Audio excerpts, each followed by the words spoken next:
So what we wanted to do today was kind of go through some of the processes, because some of the complexities, some of the areas of workers' comp that you as a seasoned workers' compensation attorney with 25 years see on a day-to-day basis. I'm going to talk to you about that.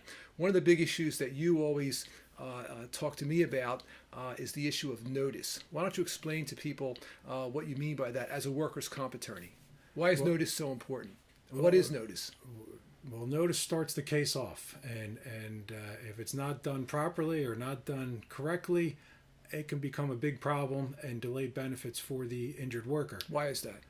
Well, because when you have an injury at work, whether it's a minor or a major injury, you have to provide notice to your employer, and that starts the ball rolling. That gets your employer to fill out paperwork that they need to fill out. That gets them to report it to the workers' compensation insurance company so that a file or a claim can be opened up and your benefits can start proceeding. And generally when notice is given, if it's a major injury, people are going to know about it. It's witnessed and your supervisor is going to know about it.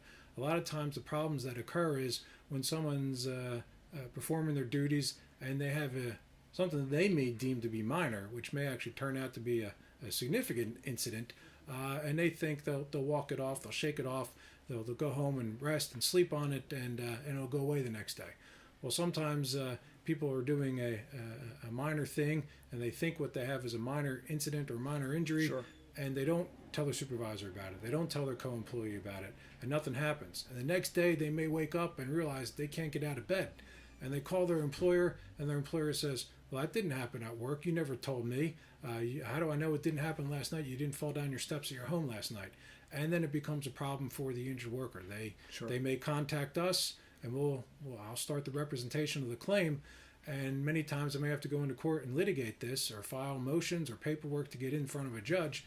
And that may be a delay of 6 to 9 months till I'm able to successfully prove the case, and the worker can then begin to get their benefits. Now, how about the fear factor? Many times I've come across people who legitimately get hurt at work, but they're afraid to report it to their employer because they're afraid that their employer might take action or use that against them, or their job might be at risk. Have you ever experienced that? Yes, unfortunately it happens often, or that threat is out there often, but according to the law in New Jersey, your employer cannot retaliate against you for getting hurt at work and or filing a claim for benefits that you're legitimately entitled to get. If you're injured while working for your employer to benefit your employer, you're entitled to get those benefits, and your employer can't deny them against you. And I've had some cases where most employers or some employers are smart, and they may take action against you or do something against you, but do it in a way that they can legally take those actions. Some employers are not very smart, and they will retaliate, and there are ways that we can prove that, and if that is able to be proven, then there's action against your employer for taking those, not only for your workers' comp benefits, but also Sure. for those other benefits.